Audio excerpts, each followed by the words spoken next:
안녕하세요. 저는 사랑스러운 쌍둥이를 키우고 있는 엄마예요. 남들은 하나를 키우는 것도 힘든데 둘을 어찌 혼자 키우냐고 안쓰러워했지만 쌍둥이들로 인해 많은 것들이 더 많기에 힘들지 않았어요. 오히려 고마웠어요.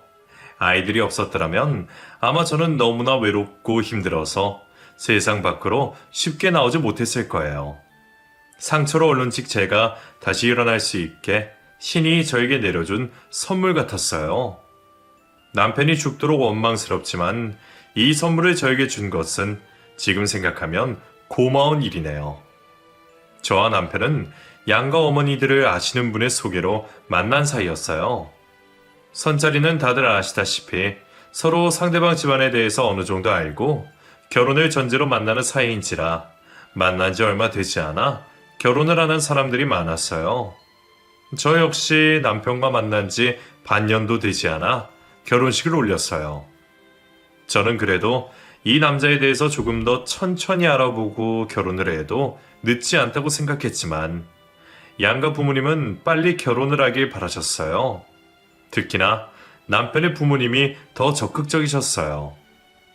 남편은 처음 만났을 때부터 말수가 적은 사람이었고 웃음이 별로 없는 사람이었어요. 저는 그 점이 내키지 않았어요.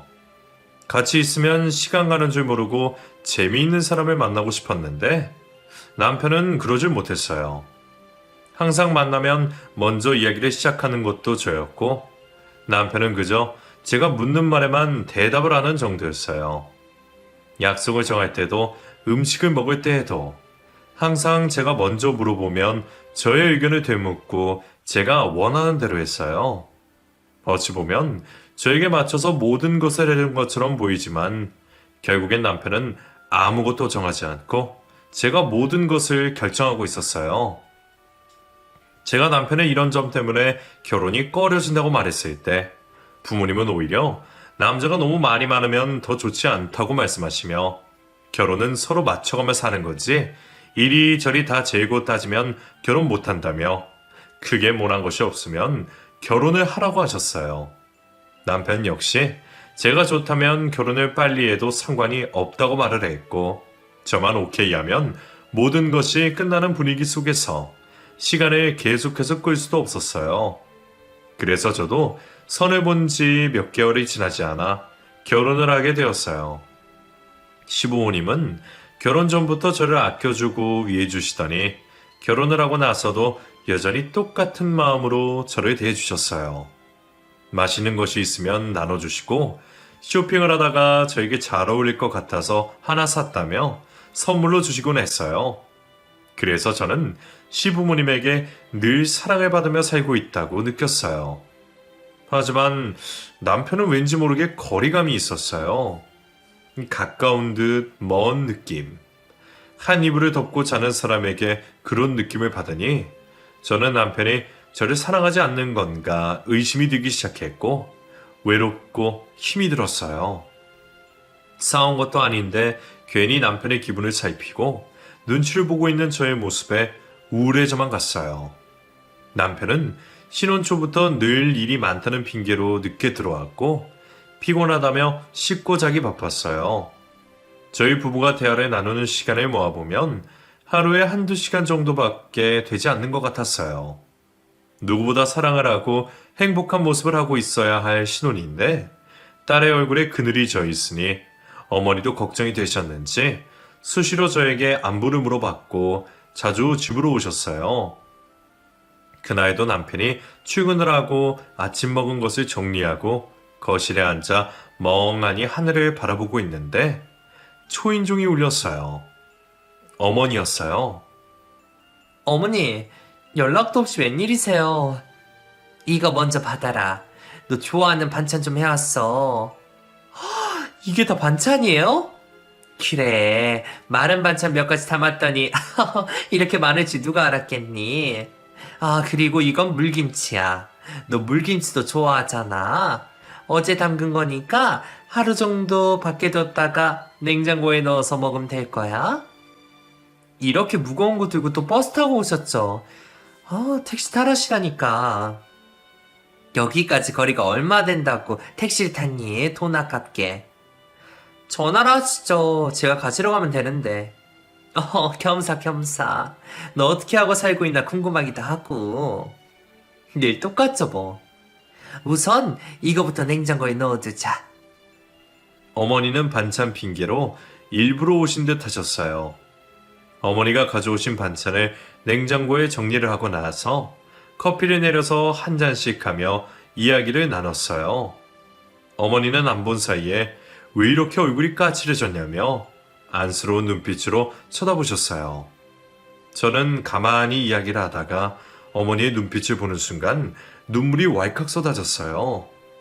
저는 급하게 식탁 위에 있던 화장지를 꺼내어 눈물을 닦았어요.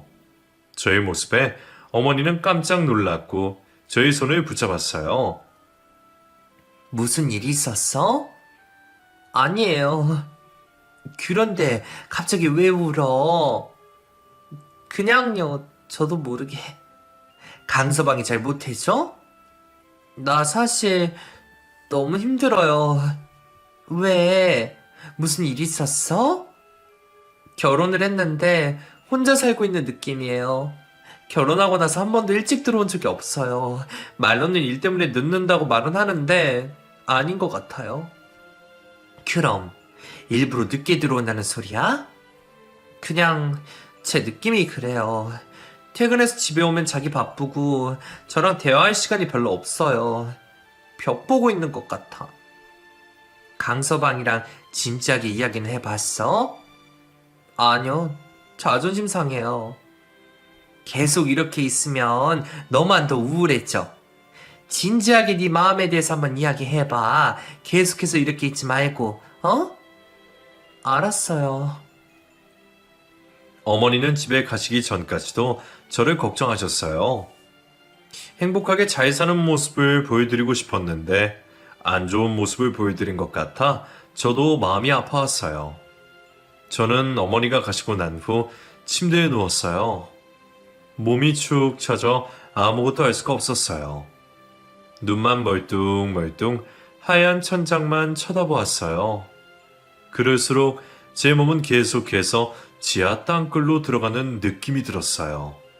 저는 어머니의 말씀대로 남편에게 제 상황에 대해서 이야기를 해보는 것이 어쩌면 더 나을 수도 있다는 생각이 들었어요. 그날 저녁, 저는 퇴근을 하고 들어오는 남편에게 이야기를 하자며 붙여봤어요. 남편은 피곤하다며 급한 일이 아니면 다음에 이야기하자고 말을 하고는 씻으러 들어갔어요. 평소 같았으면 알겠다고 말을 하고 말았을 테지만 이대로는 도저히 안 되겠다 싶었던 저는 남편이 씻고 나오기만을 기다렸어요. 이후 남편이 씻고 나왔고 저는 남편에게 다시 이야기를 하자고 말했어요. 남편은 귀찮다는 듯한 얼굴 표정을 지으면서 소파에 앉았어요. 저는 어떻게 말을 시작해야 할지 몰라 선뜻 말을 꺼내지 못했어요. 할 이야기가 뭔데? 피곤하니까 빨리 이야기해. 당신 바쁜 일은 언제쯤 끝이 나요? 글쎄, 회사 일이 바쁜 건 맞죠?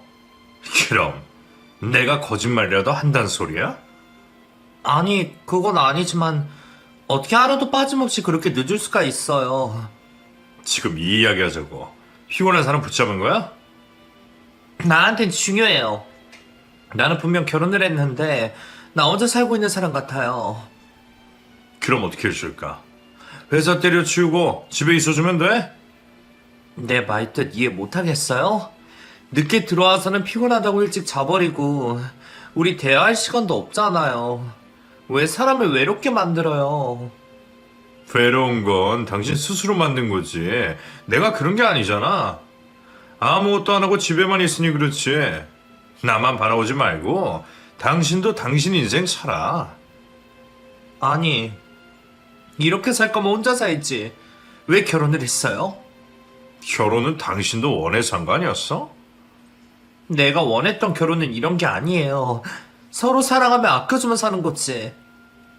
내가 원한 결혼은 이런 거야. 결혼을 했다고 해서 내가 달라져야 해? 그냥 각자 살던 대로 살면 되는 거 아닌가? 더 할 말 없으면 들어갈게. 남편의 말에 저는 할 말을 잃었어요.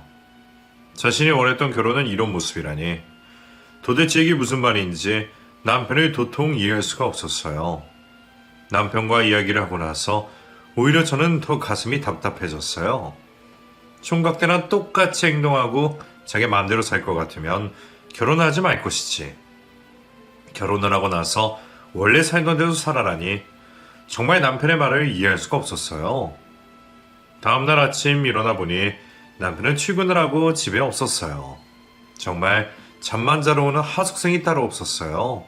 저는 어제 남편이 했던 말이 떠올라 집에 가만히 있을 수가 없었어요. 내가 자기 말을 바라보고 있는 사람인 줄 아나? 나도 결혼 전에는 잘 나갔던 여자라고. 저는 남편 없이도 혼자 잘 살 수 있다는 것을 보여주고 싶었어요. 예전의 저로 다시 돌아가자 마음을 먹었어요.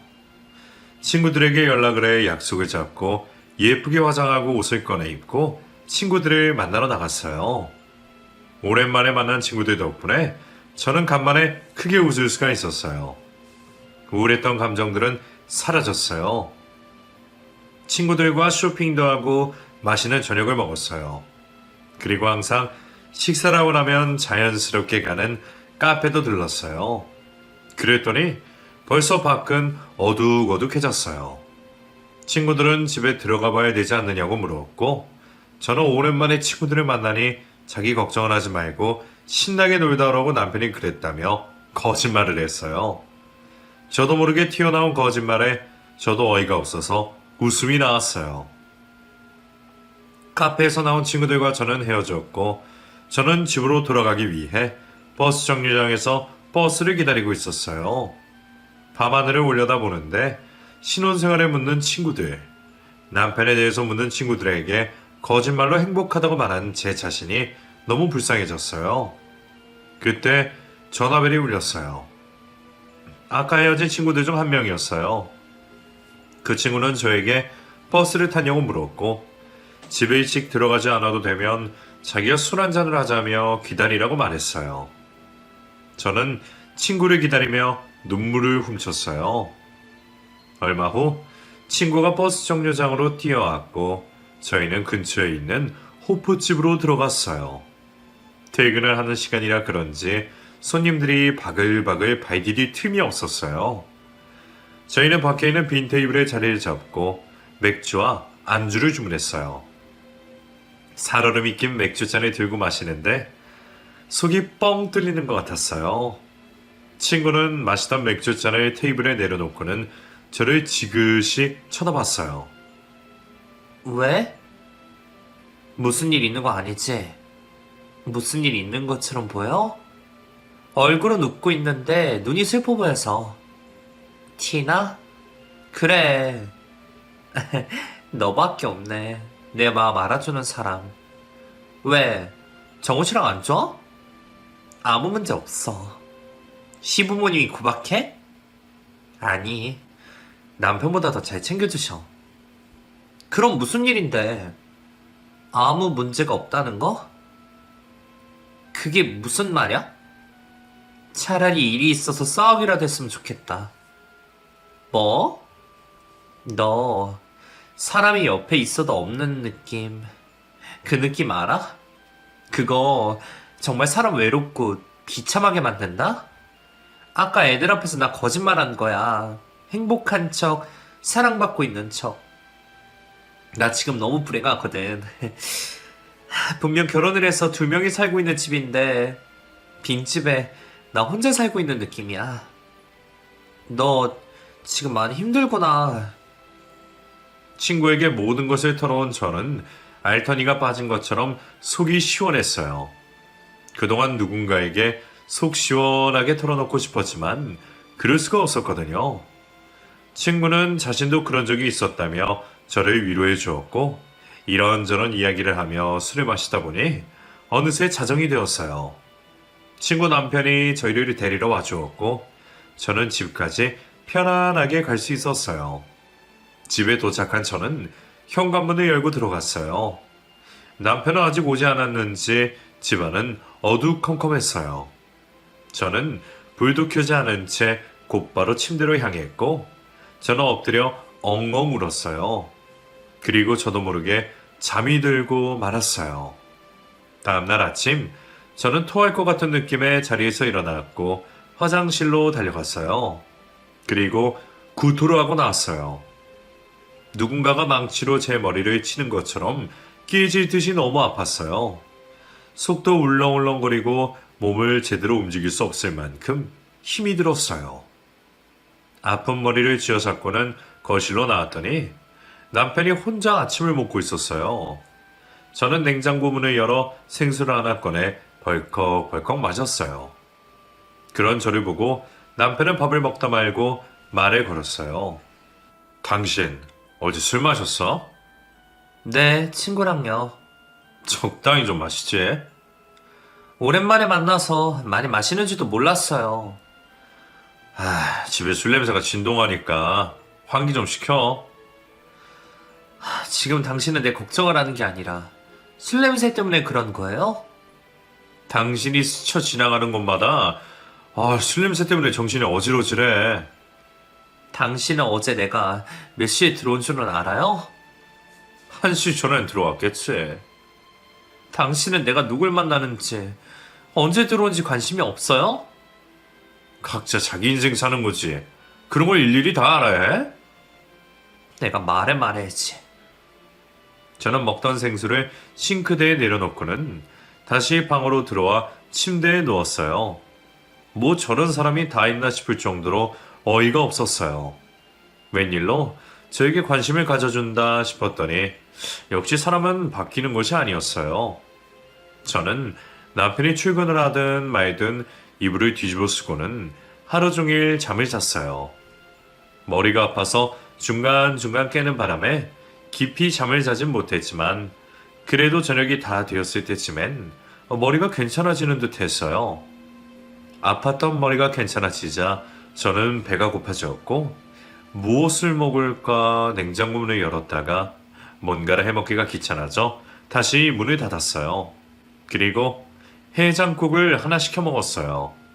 얼큰한 게 들어가니 조금 살 것 같았어요.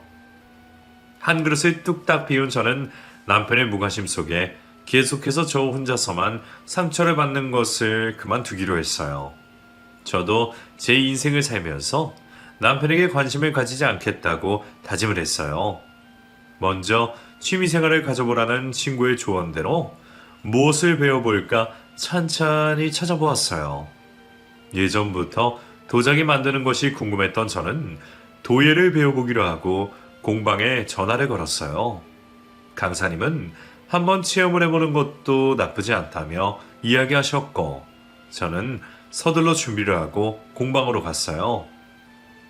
다행히 집 가까이 공방이 있어서 바로 갈 수 있었어요. 공방에는 벌써 여러 사람들이 와서 저마다 만들고 있었어요. 저는 강사님이 말씀하시는 대로 따라하긴 했지만 조금만 손을 갖다 대도 금방 찌그러지는 반죽 때문에 힘이 들었어요. 처음이라 익숙치 않아서 그렇다며 강사님은 다시 찬찬히 알려주셨어요. 아직은 힘들지만 하고 나서 뭔가 모를 뿌듯함이 느껴졌어요. 시간도 생각했던 것보다 금방 지나가고 도자기를 만드는 동안에는 아무 잡생각이 들지 않아서 마음이 평온해졌어요. 그리고 거기에서 만난 수강생들과 같이 수업이 끝나고 카페에 들러 차를 마시며 수다를 떨었어요. 그 중에는 저와 마음이 통하는 사람들도 몇몇 있어서 따로 연락을 하며 수업이 없는 날에도 만나서 같이 영화도 보고 점심도 먹으면서 보냈어요. 그렇게 취미생활을 하며 제가 남편에 대한 마음을 조금씩 내려놓기 시작하니 마음이 한결 가벼워졌고 우울했던 마음이 조금씩 사라져갔어요. 진즉에 이렇게 할 걸 왜 그동안 애걸복걸 혼자 마음을 끙끙 앓고 있었는지 후회가 되었어요. 당신 요즘 좋은 일 있어? 아니요? 왜요? 보통 때랑 다른 것 같아서. 내가 어땠길래요? 항상 근심 가득하게 우울한 얼굴하고 있었잖아. 그런데 지금은 아니라고요? 얼굴이 밝아졌는데? 요새 새로운 취미를 가졌거든요. 뭐? 도자기 공예를 배우러 다니는데 같이 수업받는 사람들도 좋고 다 마음에 들어요. 잘 됐네. 당신이 들고 있는 그 컵도 내가 만든 거예요? 오, 잘 만들었네. 남편의 눈에도 밝아진 저의 모습이 보였는지 저를 신기하게 쳐다보며 제 일상에 관심을 가지는 듯 했으나 그때뿐이었어요. 하지만 저는 남편에게 관심을 받기 위해서 하는 것이 아니라 저 자신이 달라지기 위해서 하는 거라 남편의 이 정도 반응에도 만족했어요. 며칠 후 시어머니가 친구들과 여행을 다녀오시면서 저희 집에 들리겠다고 연락을 하셨어요. 저는 도자기를 만드는 것에만 신경을 쓰느라 집안일을 나 몰라라 하고 있었던 터라 눈에 보이는 것부터 부랴부랴 정리를 했어요. 이만하면 괜찮지 하고 주위를 찬찬히 둘러보고 있을 때 초인종이 울렸어요. 시어머니는 환한 얼굴로 양손 한가득 무언가를 잔뜩 들고 오셨어요. 시어머니는 밝은 목소리로 잘 지내고 있었냐고 안부를 물었고 저 역시 시어머니의 환한 미소와 목소리를 들으니 기운이 나고 한층 밝아졌어요. 시어머니는 제가 준 음료수를 마시며 친구들과 여행을 가서 있었던 일들을 이야기하시며 어린아이처럼 깔깔 웃으셨어요. 어찌나 생생하게 생동감 있게 말씀하시는지 제가 꼭 그 자리에 같이 있었던 것처럼 느껴졌어요. 한참을 재미있게 이야기를 하시던 시어머니는 제가 생각이 나서 하나 사왔다며 작은 선물 상자 하나를 건네주셨어요. 시어머니가 주신 선물 상자 안에는 작은 향수가 들어있었어요. 그 향수는 산뜻한 향이었어요. 저는 너무 마음에 든다며 활짝 웃었어요. 시어머니도 저의 웃는 얼굴을 보시더니 다행이라고 말씀하시고는 바닥에 두었던 종이 상자를 식탁 위에 올려놓으셨어요. 이건 정훈이가 먹고, 이건 네가 먹고. 이게 뭐예요? 몸에 좋은 거야. 특히 이게 여자들한테 그렇게 좋다더구나.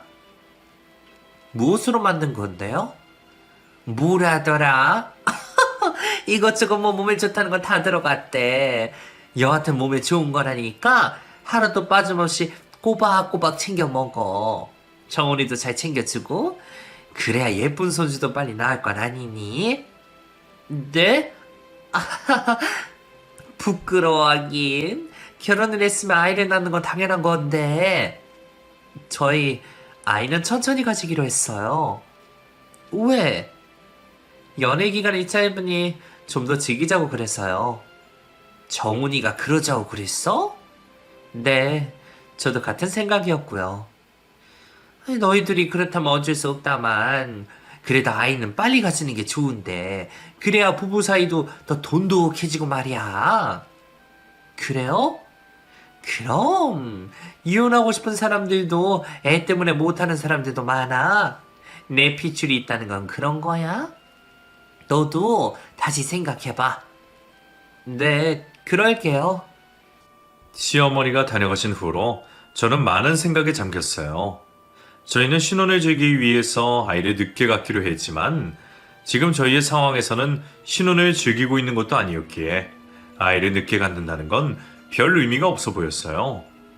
그리고 부부 사이를 더 돈독하게 해준다는 말이 제 귓가에 계속해서 맴돌았고 저는 아이를 빨리 갖는 것이 저희 부부에게 더 낫겠다는 결론을 내렸어요.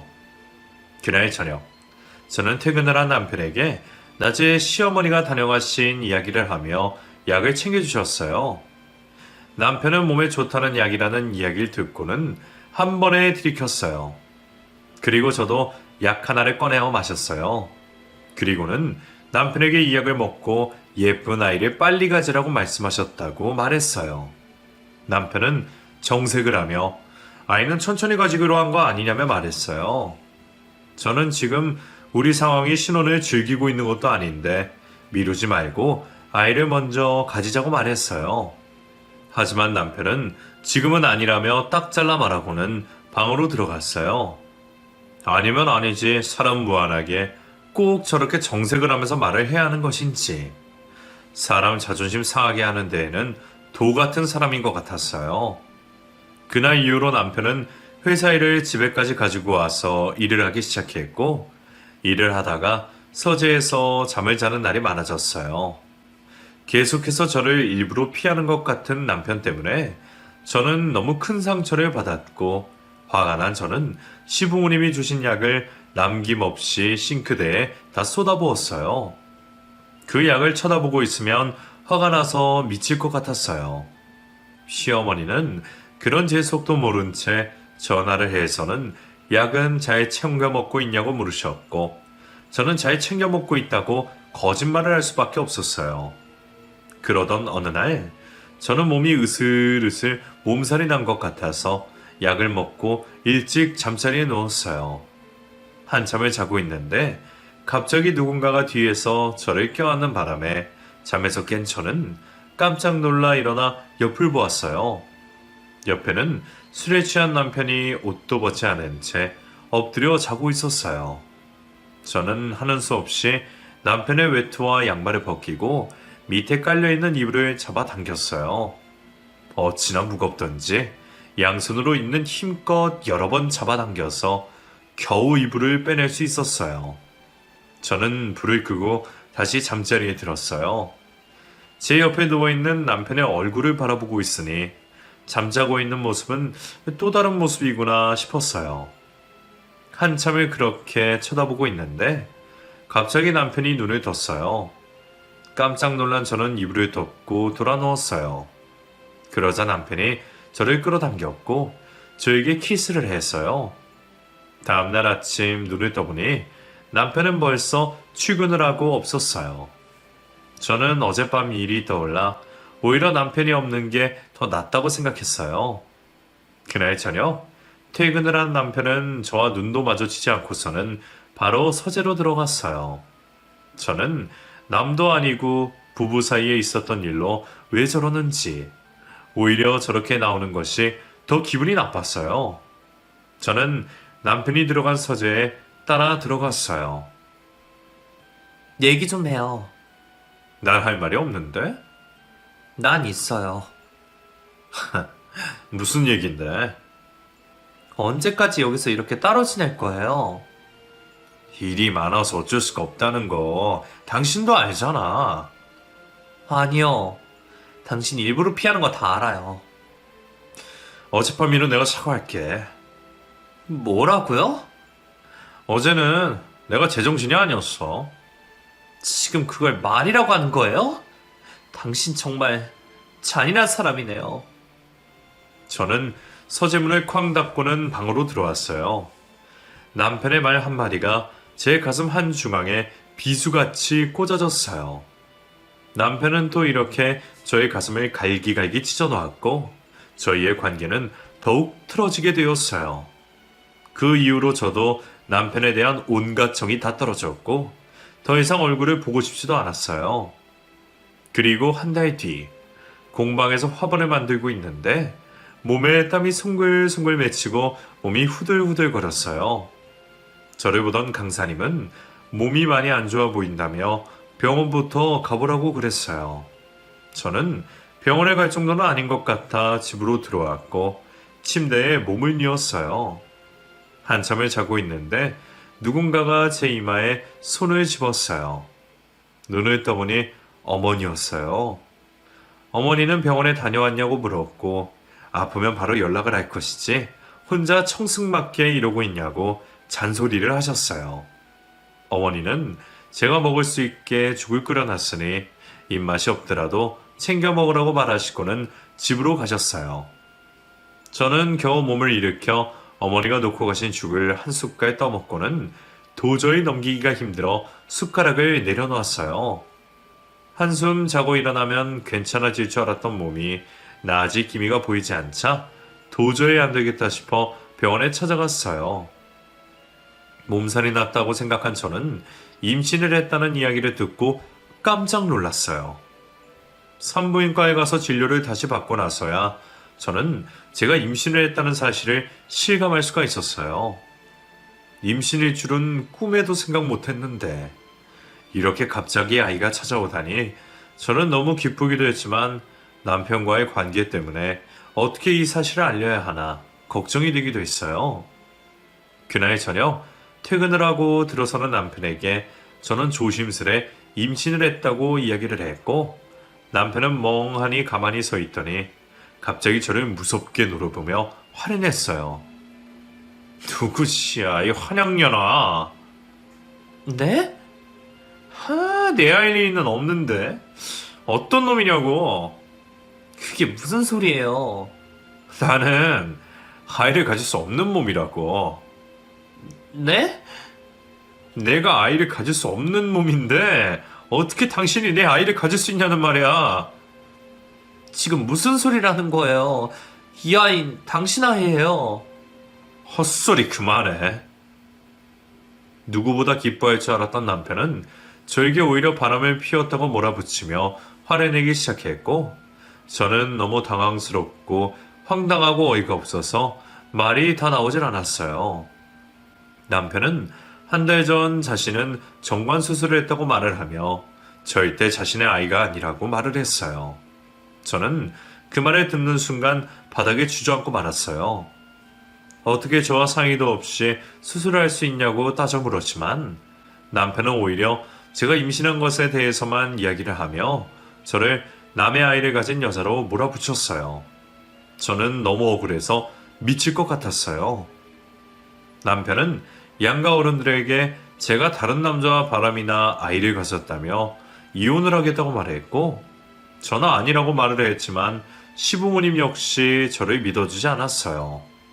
저희 부모님은 절대 그런 일이 없다며 수술한 그 병원에 가보자며 남편의 앞장세웠고, 남편은 병원에서 수술 전에 아이가 생겼을 수도 있고 그 이후이더라도 드물게 그런 경우가 있다는 말을 듣고도 끝까지 그럴 일이 없다며 나중에 아이가 태어나서 내 아이가 아니면 책임을 질 수 있냐며 의사의 말도 믿지 않았어요. 저는 저 모르게 수술을 한 것도 기가 찬데 저를 바람핀 여자로 몰고 가는 이 남자와는 도저히 같이 살 수가 없었어요. 그래서 저는 남편과 이혼을 했고 친정 부모님의 집으로 들어왔어요. 부모님은 아이에게는 미안하지만 상황이 어쩔 수 없지 않냐며 아직 이른 시기이니 수술을 하자고 말씀을 하셨지만 저는 저에게 찾아온 소중한 생명을 없앨 순 없었어요. 게다가 하나도 아닌 둘을 말이에요. 그리고 제 결백을 밝히기 위해서는 꼭 이 아이들을 낳아야 된다고 생각했어요. 저는 끝까지 낳겠다고 고집을 피웠고 부모님도 더 이상 저에게 강요하지 않으셨어요. 저는 뱃속의 아이만을 생각하면서 좋은 것만 보려했고 좋은 것만 들으려고 노력을 했어요. 엄마의 감정을 아이가 다 느낀다는 말에 언제나 조심스럽게 행동했어요. 그렇게 아이들을 위하며 태교에 집중하고 있을 때 친구로부터 남편의 소식을 듣게 되었어요. 저와 이혼한 남편은 한 달도 안 돼 다른 여자와 결혼을 했고 곧 출산을 앞두고 있다는 소리였어요. 저는 그 이야기를 듣고 숨을 쉴 수가 없었어요. 곧 출산을 한다는 소리는 저와 결혼을 하고 있는 와중에 그 여자를 만났다는 것인데 저는 가만히 있을 수가 없었어요. 저는 그 길로 시댁으로 쫓아갔어요. 이혼했으면 끝이지. 여기가 어디라고 찾아와? 너 나랑 결혼 중에 인연 만났니? 내가 당신보다 먼저였어요? 뭐라고요? 아니 인연 뭐라는 거야 지금? 네 남자와 나 사이에 당신이 끼어든 거라고요. 무슨 말인지 모르겠어요? 당신은 그냥 이 남자랑 결혼만 한 사이라고. 뭐 이런 미친년이 어디서 주둥아리를 함부로 놀려. 말 다 했어? 아니? 저는 배가 산처럼 불러온 그 여자의 머리카락을 양손으로 움켜잡고는 사정없이 흔들었어요. 그 여자도 이에 질세라 저의 머리통을 붙잡았고 집안은 한순간 아수라장이 되었어요. 남편은 그 여자에게서 저를 떼어내려 안간힘을 썼지만 악에 받쳐 잡고 있는 제 손을 풀기란 쉽지 않았어요. 남편의 힘으로도 안 된다는 것을 안 시어머니가 남편과 같이 저희 둘을 떼어놓았고 씩씩거리며 서 있는 저를 데리고는 밖으로 나오셨어요. 그리고는 저에게 너무 미안하다며 사과를 하시며 용서해달라고 말했어요. 저는 무슨 영문인지 몰라 아무 말도 하지 않고 가쁜 숨만 내쉬었어요. 정말 미안하구나. 이게 다 내 잘못이야. 그때 내가 그러지 말았어야 했는데 내가 죽을년이다 내가. 저는 시어머니가 말씀하시는 이야기를 듣고 깜짝 놀랐어요. 남편과 그 여자는 몇 년 동안 서로 사랑을 했지만 시부모님은 그 여자를 반대했고 결국 견디지 못한 그 여자는 남편을 떠났다고 해요. 그 이후로 폐인처럼 지내는 아들을 차마 보고만 있을 수 없었던 시어머니는 아들을 선자리에 내보냈고 거기에서 만난 저와의 결혼을 서두르게 된 것이었어요. 그리고 저와 이혼을 하고 만삭인 그 여자를 데리고 온 순간 어쩔 수 없이 둘을 허락할 수밖에 없었다고 말했어요. 저와 결혼을 하고 있는 동안 그 여자와 다시 만나고 있을 줄은 꿈에도 생각지 못했다며 자신을 용서해달라고 말했어요.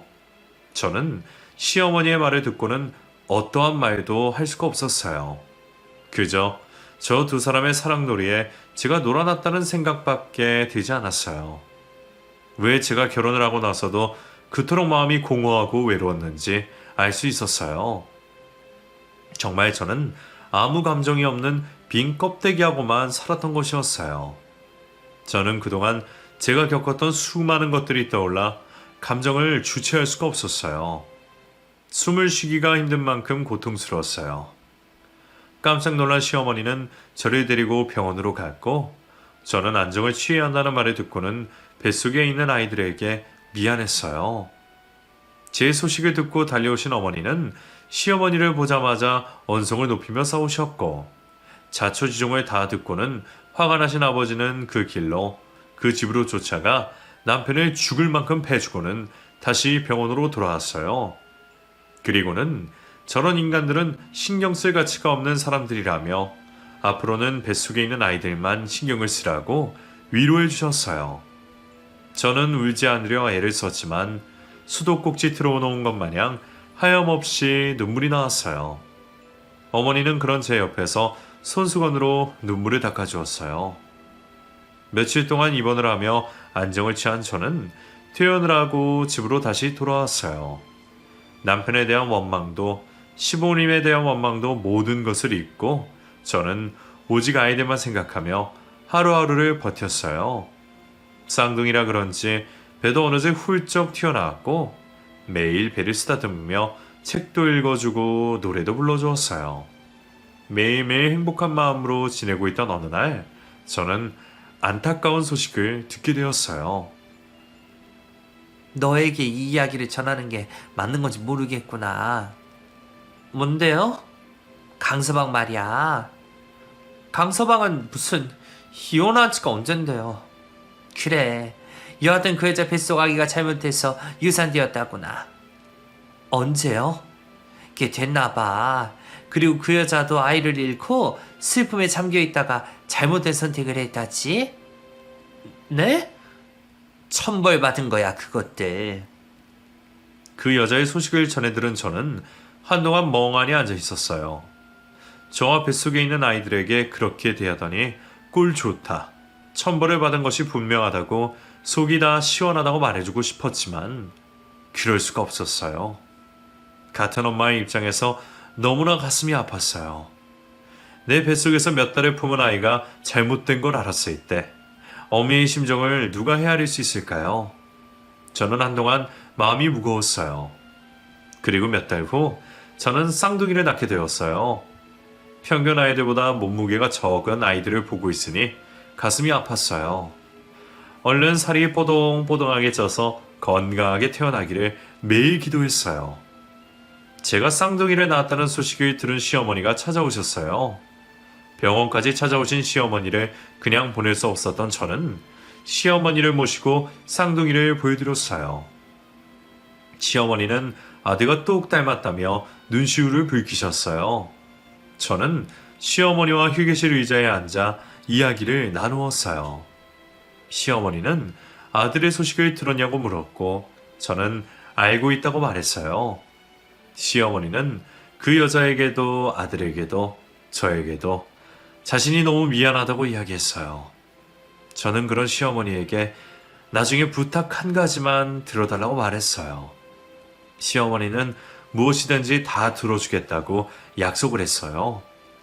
저는 퇴원을 하고 몸조리를 하면서 쌍둥이를 보러 매일 병원에 갔어요.